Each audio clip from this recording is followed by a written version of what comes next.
It's easy to imagine space as a pristine, infinite void, silent, beautiful, untouched. But what if that vast emptiness was actually hiding a dangerous secret? High above our heads, far beyond the reach of everyday life, Earth is surrounded by a deadly cloud of our own making. Not stars, not planets, but junk. Thousands upon thousands of pieces of broken machinery, abandoned rocket parts, shattered satellites, each one a silent bullet, traveling at unimaginable speeds, orbiting our planet like ghosts from missions past.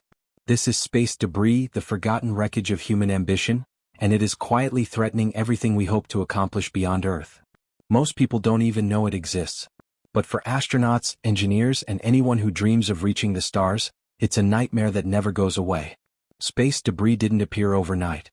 It was born from one of the greatest achievements in human history, the space race. When the Soviet Union launched Sputnik 1 into orbit on October 4, 1957, it sparked an unprecedented surge in scientific ambition.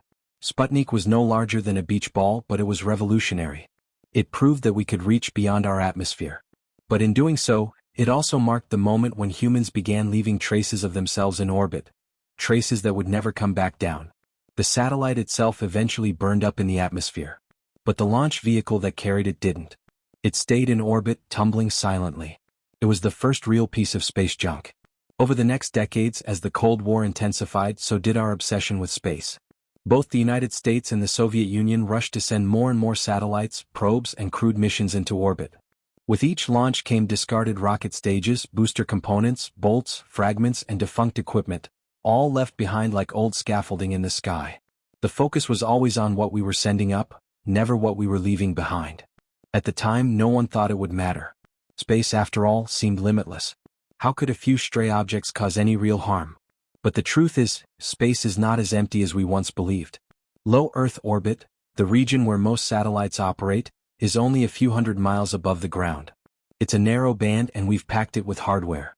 Today there are over 25,000 pieces of trackable debris larger than a softball, and hundreds of thousands more too small to be seen by radar but still large enough to destroy a spacecraft.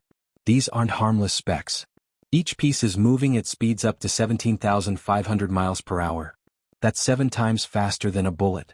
A single collision at that velocity can be catastrophic. And it has been. In 2007, China intentionally destroyed one of its own defunct weather satellites in a test of an anti-satellite weapon. The explosion created more than 3,000 pieces of debris, an orbiting minefield that's still circling the planet today. Just 2 years later, in 2009, 2 satellites, an American Iridium communications satellite and a defunct Russian military satellite, accidentally collided in orbit. The impact was devastating, generating over 2,000 new pieces of debris. These collisions weren't just unfortunate, they were a warning. Every impact creates more fragments, and those fragments go on to hit other objects, creating even more debris. It's a domino effect and it has a name, the Kessler syndrome. A scenario where space becomes so polluted with debris that safe travel through orbit becomes impossible.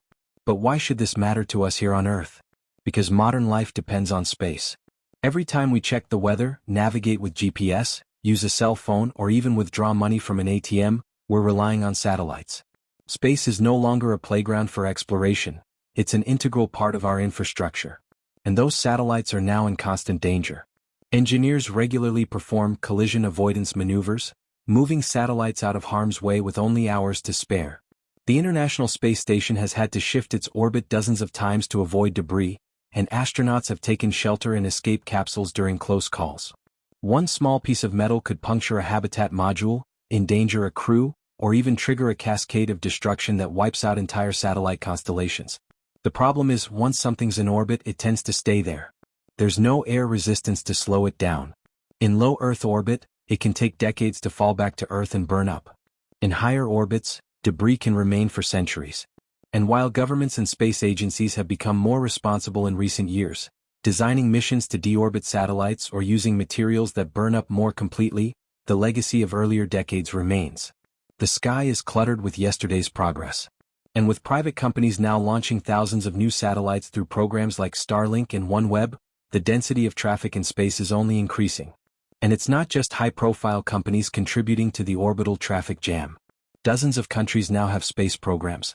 Universities, startups, and even high schools have begun sending small CubeSats into orbit.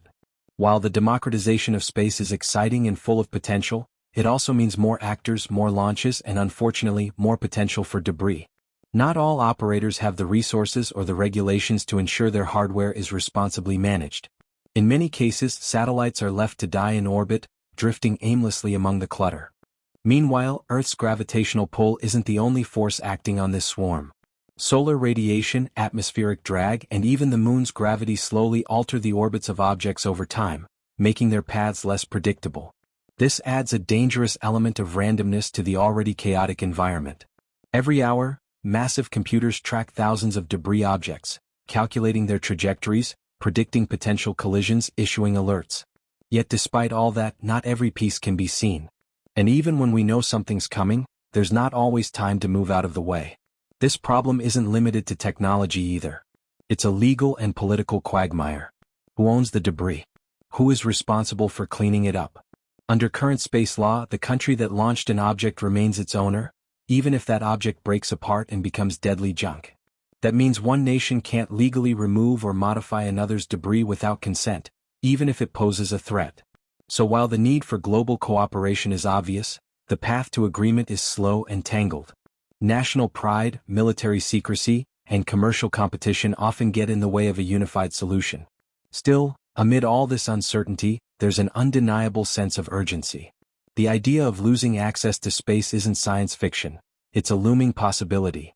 And as more people understand the stakes, momentum is building. Awareness campaigns, international treaties in development, and innovative engineering are starting to reshape how we approach the orbital environment. It's not just about launching things into space anymore. It's about life cycle planning. About asking, what happens when this mission ends? How do we ensure it doesn't become someone else's problem? Because the truth is, space debris doesn't stay where you put it. It drifts, it spreads, it changes. A single nut or bolt, barely the size of a marble, can zip across thousands of miles and strike something critical. It doesn't sound like much. But at orbital speeds, that marble packs the punch of a hand grenade. And there are millions of them. The sheer scale of this crisis is difficult to comprehend. Imagine driving down a highway at 60 miles an hour. Now imagine every other vehicle on that highway is moving at 10 times your speed, and any one of them, even a side mirror, could destroy your car. Now imagine that none of those vehicles have headlights, brake lights, or steering wheels.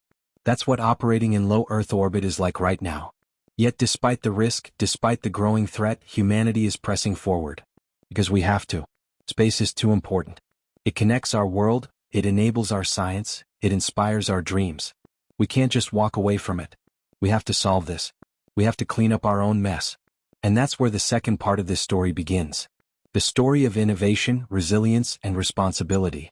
In part 2, we'll journey deeper into the extraordinary efforts underway to remove debris from orbit, explore the bold technologies that might save our skies, and confront the hard questions that humanity must answer if we are to survive and thrive in the final frontier. Because this isn't just a story about space. It's a story about us. About how we deal with the consequences of our ambition. About whether we're capable of protecting not just our home planet, but the space beyond it. Because space is not a landfill. It's our next home. And we have to take care of it, before the damage becomes irreversible. In the silent vacuum of space, where sound cannot travel and rescue is not an option, the problem of debris has become a global emergency with no clear borders. But where there's crisis, there's also innovation. Around the world, engineers, scientists, and policymakers are racing against time to turn the tide, to find ways to clean up the celestial junkyard we've created before it chokes the future of space exploration entirely. The first challenge is mechanical. How do you catch a piece of metal traveling at 17,500 miles per hour without causing more damage? Some teams have turned to ancient tools for inspiration. In Switzerland, the CleanSpace 1 mission is designing a satellite equipped with a mechanical claw, something like a giant robotic hand, that can capture a piece of debris and drag it back into Earth's atmosphere where both objects would safely burn up. In Japan, engineers are developing electrodynamic tethers, long wires that generate drag using Earth's magnetic field to gradually pull debris out of orbit. Other systems imagine casting nets in space, slowly reeling in clusters of debris like space fishermen. It's a dance of precision, where every move must be calculated perfectly. Because even the smallest misjudgment could send new shrapnel spinning out into the void. Then there are the more futuristic approaches. Lasers mounted on satellites or ground-based stations could gently push objects out of orbit with focused bursts of energy. Not to destroy but to guide. One concept under development involves using ion beams, streams of charged particles, to nudge debris onto a decaying trajectory. These methods aren't science fiction anymore. They're being tested in labs and modeled in simulation with real-world demonstrations not far behind. But building the tools is only one part of the challenge. The legal and diplomatic barriers remain formidable. Because according to international law, even defunct satellites and broken rocket parts are still owned by the nation or company that launched them. That means Japan can't legally capture a Russian satellite, no matter how dangerous it might be. Even retrieving your own debris is expensive and risky. There's no international agency with the authority to manage space traffic or enforce cleanup rules. Every mission is a matter of negotiation, cooperation, and often hesitation. But the stakes are getting higher every year. Fortunately, collaboration is starting to take root. The European Space Agency is leading initiatives to track debris and share data globally. The United Nations has developed voluntary guidelines for sustainable space operations, encouraging best practices like passivation, deactivating leftover fuel tanks to prevent explosions, and planning deorbit maneuvers into satellite missions from the start. But these are suggestions, not laws. And many countries still lack the resources to comply. Some companies, like Astroscale and Northrop Grumman, are stepping into the vacuum with private solutions. Astroscale's ELSA-D satellite successfully demonstrated magnetic docking in space, a major breakthrough in active debris removal. Northrop is working on satellite servicing missions that can refuel and repair aging spacecraft, extending their life and preventing them from becoming space trash. The hope is to build an economy around orbital sustainability, where taking care of satellites isn't just responsible, it's profitable. But the truth is, even if we stopped launching today, space would still be polluted. The debris already out there isn't going anywhere on its own. And as satellite megaconstellations multiply, Starlink alone plans over 40,000 satellites, we risk turning a crowded orbit into an unusable one. That's why many experts believe we need a new kind of traffic management for space. Not just more telescopes and radar to track objects, but real-time coordination between satellite operators, international regulations with teeth, and perhaps even a space traffic control center, a kind of air traffic control but for orbit. Education also plays a vital role. As more nations and private entities join the space race, it's critical they understand not just the glory of reaching orbit, but the responsibility that comes with it. Universities are now offering courses in space sustainability. Conferences focus not only on propulsion and payloads but on end-of-life disposal and orbital hygiene. The culture around space is beginning to shift, ever so slightly, toward stewardship. And that shift is essential because the vision of humanity's future in space depends on stability. Think about what we stand to lose. Scientific missions that could reveal the origins of the universe. Crewed missions to the Moon and Mars. Satellites that monitor climate change, deliver internet to underserved communities, or track natural disasters. All of these depend on safe, predictable orbits. If we allow space to become a war zone of whirling debris, we cut ourselves off from one of the most transformative frontiers ever opened. Yet there is hope. The same ingenuity that got us into orbit is now being harnessed to protect it. In 2023, a small satellite called ADRIS-J was launched by Japan to inspect a defunct upper stage rocket in orbit. It didn't capture anything. It didn't fire a tether or laser. It simply looked closely, carefully, gathering critical data on how objects behave in microgravity. That kind of understanding is a necessary first step. We can't fix what we don't understand. And now we're finally starting to look with eyes wide open. Meanwhile, ground stations around the world are running 24/7, tracking every object they can. Supercomputers churn through orbital data, predicting paths, alerting operators to potential collisions. For every successful maneuver, a disaster is prevented. But it's a constant game of chess with new pieces being added every week. That's why automation and artificial intelligence are becoming essential tools. Algorithms now help satellites dodge debris autonomously. Machine learning sifts through mountains of telemetry, finding patterns humans might miss. These technologies are becoming the digital guardians of the new space age. Still, one question looms: can we change fast enough? Because the clock is ticking. The more congested our orbits become, the harder it will be to clean them. In a worst-case scenario, we could trigger a runaway cascade, a self-sustaining chain of collisions that fills low Earth orbit with so much debris, no spacecraft could safely pass through. It would be like dropping a bottle in the ocean and having every wave throw shattered glass back at you. No rescue, no repairs. Just darkness. But this isn't a story of doom.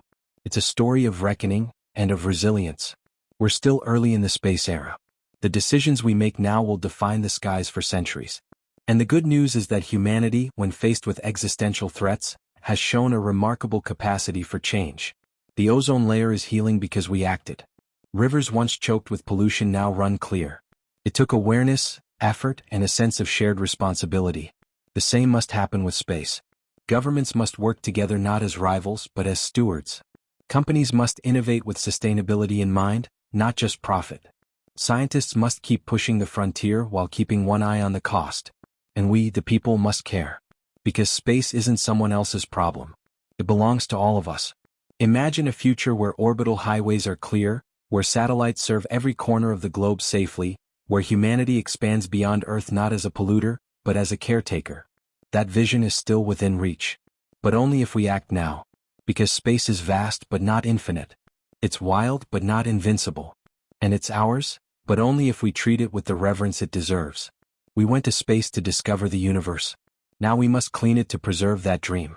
The silent threat that orbits above may have been born from ignorance, but its end must come from wisdom. We have the tools. We have the knowledge. All we need now is the will. And perhaps one day future generations will look up at the stars, not through a cloud of our own making but through a clear, safe sky, and thank us for choosing to protect the final frontier, rather than lose it forever.